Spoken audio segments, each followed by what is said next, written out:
All right, kids, we're talking with Dr. Kevin about the importance of vitamin D. Yeah, and so Deb and I were talking on the break. I think is an important point to bring up is that our food just does not have the vitamin content of what people think. You know, some people go, "Well, I get plenty of D. I drink milk. I drink lots of milk or whatever." But when something says that it's fortified with vitamin D, what that means is they destroyed it in the processing of it, and then they dump it back in at the end, and it's not the highest quality D that you can use at all. I mean, of course they're using so much of it. I mean, they're using tons of it. They're going to get the cheapest version that they can, and it's probably not absorbing very well. And they mostly do that so they can put fortified with D on the front of the box, and so you're probably not absorbing a lot of that. And our food just does not have the nutritional content that it used to. You know, one apple in 1939, it takes 58 apples to equal the same vitamin content. Oh my God! Today, are you kidding me with that? Yeah, 50. Wait. Yeah, and nobody eats 58 apples, right? No. Wait, say they don't it again. even eat one, much less 58. One apple in 1958. In 1930, I think it's 1939. One apple. I think it's 59 or 58 apples it takes today to equal the same nutritional content that it does. Holy crap. That's why it's important to supplement our diet with some very, very high quality nutrients. And the quality of the supplement makes a big difference. Absolutely, it does. Yeah. In fact, I just yesterday got a brand new vitamin D, liquid vitamin D in from Orthomolecular that's supposed to be the very best vitamin D supplement you can get. So I started. Is that for you personally, or yeah, I started do it you yesterday. sell it? Do you sell both, but I'm going to try it first. You know, I always like to try anything out before we before we fully recommend it. But I'll have some more on that in the future. But I'm trying it out now as we speak, and especially with this voice I got today, I'm doubling up on it. But what I was saying before the break is that there's a ratio that is important to know when evaluating a patient for some of these wellness and functional nutrition programs like what we've been doing. And it's the ratio of your storage form to your usable form of vitamin D in the body. And that's 25-OHD to 125-OHD. And this, you can have a test for this. And so, in other words, you can have plenty of storage form vitamin D, but you may have trouble converting it to the usable form. So if this is not checked, your vitamin D will show normal, but you're not actually have any that your body can use. And on the other side, you may have too much usable form, and then your body may have the inability to store it, which means it could go down rapidly, so you don't have any in reserves. So your blood test would show normal at the time, but tomorrow it might be terrible again because you're not able to store it as a reserve there. And these ratios of 25 to 125 OHD have also been linked to the presence of cell wall deficient bacteria in your body. And this is some really new research in functional nutrition that's coming out. And people don't realize that bacteria are getting much smarter and better at avoiding our immune systems than and our drug therapies as well than what they have been in the past. And bacteria are not like they were 50 years ago. They have evolved. Just like everything else is evolving, bacteria have gotten smarter. They're bionic now. And so, and according to some research done by Dr. Rob DiMartino on cell wall deficient bacteria, and he seems to feel that this is a real serious problem, that a lot of people have latent infections that are causing them to be sick that they don't realize because they're cell wall deficient bacteria, and the people don't even realize this is going on. Because here's what happens. Our immune system was designed to kill invaders in our body. So we get a bacteria, our immune system recognizes it and goes and kills that. Now, when we get an infection, our white blood cells, the way that it determines that that's an invader is the cell wall of the white blood cell bumps up against the cell wall of the invader and recognizes its receptors as abnormal. And then it engulfs that cell and it destroys it and eats it. So what these new bacteria do, kind of like some CEOs. Yeah, exactly. Yeah.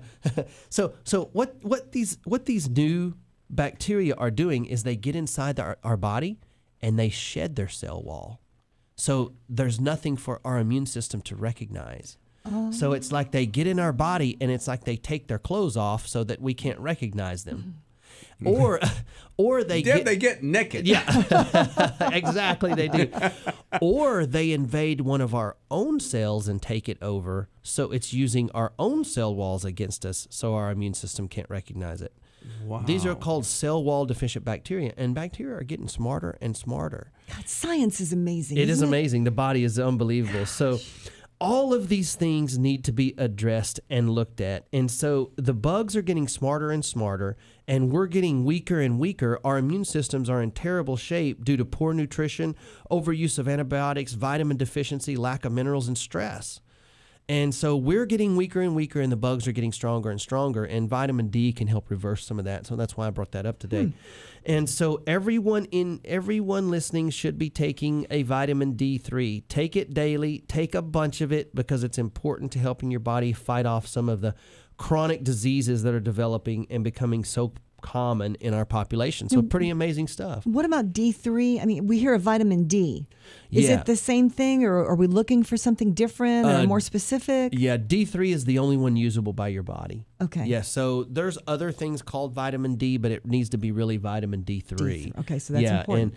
And I'll let you know how this new supplement that I just, this is supposed to be the top-notch vitamin D supplement. It's a liquid, and you do drops. So you can do like 4 or 5 drops a day of it. And like under your tongue? It's super concentrated, and it's supposed to be out of all of the ones tested. It's like the best one in the world. So, and I want to mention too that there was a study out just recently about calcium, something that you've been talking about for a long time. Yeah, absolutely. That calcium doesn't show the big benefits that what we once thought it does. Yeah.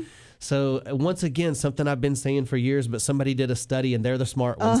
It happens. It happens all the time. But listen, the number one reason that people's bones start to develop some thinning is because if your body is too acidic, your body is going to fight its hardest to keep your blood neutral on the pH scale, 7.5.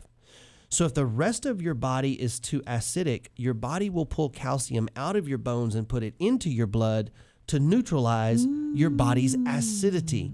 And everybody is too acidic. Our water is acidic. Our food is acidic.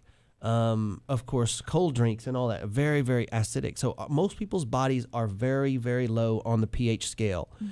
And so one of the things we do with our functional, in fact, this is actually step number 1 on our functional nutrition program, is let's balance your body's pH, because our body is a series of chemical reactions.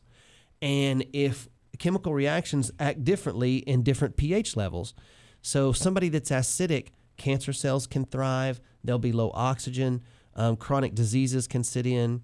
So being acidic is a real big problem in America, and that's where all this thinning bone stuff's coming from. Wow. Not low calcium. Most people have too much calcium in their blood. Anyway. Can you get too much vitamin D? Yeah, but it's very hard to. I mean, it's possible to get too much of anything, but I would think it would be pretty difficult to get too much vitamin D. I mean, you'd have to almost do it on purpose. I mean, you're not going to just by supplementing, vitamin D get too much. It's going to be so hard to do. Follow the label directions. Right? Yeah, absolutely. Yeah, yeah, for sure. I was just asking. Yeah, pretty hard to do. Pretty hard to get too much D. Well, CJ's one of those people that if one is good, I'll take 2. Yeah. So you got to be careful. If one is good, give me 4. Are you kidding? No, not 2, 4. Everybody's recommendations are a little bit different, but I would recommend maybe 5,000 a day international units of vitamin D3 would be a good round number, good starting point. Somebody that has some chronic disease, maybe we bump it up some. Somebody who's younger, of course, we would lower it a little. But I mean, for the average person walking around with, typical health, I would say 5,000 IUs a day is what I would recommend. I know some doctors recommend way less, but that would be my recommendation, 5,000. Now, what about finding out if you're low, and how do you know that? You talked about a functional nutrition. Yeah. We start out with a very, very complex blood panel, more than most people have ever had. Than just your typical CBC type traditional lab work, and we can show ratios, we can look at inflammation markers, all kinds of things that aren't really looked at on the typical test. Wow. That'll show us if some of these things, the ratios are off and all that. So if someone has a doctor other than yourself, I mean, if somebody goes to their doctor, what should they ask for? What type of test? Just their vitamin D and their ratios. Okay. Yeah, their vitamin D and their vitamin D ratios is what we're talking about. So today. if you're walking around and you're feeling like crap, you might want to get that test. Absolutely. Yep. It might be vitamin D, something so simple. Right. And, I'd be even willing to say here, if you're feeling bad, just supplement with 5,000 IUs a day for sure. I mean, even without the test. I mean, there's such a high chance that you're low. I mean, 99.5% of the people that are feeling bad are low on vitamin D. So certainly nobody listening to this has too much D. And the reason is basically because we shower more now? Is that what you're saying? That's what I'm saying. Yeah. CJ, you have to bathe. Yeah. Okay? Yeah. Don't take that and exaggerate it. And I'd be like, it's Thursday, time to shower. Yeah. He's like, he walks in, Deb, I'm just getting my D today. No, I'm going to need you to bathe. Well, all right. Yeah. Dang it. Okay. Thank you, Doc. All right. Thanks, guys. Wellness Wednesday on KTDY.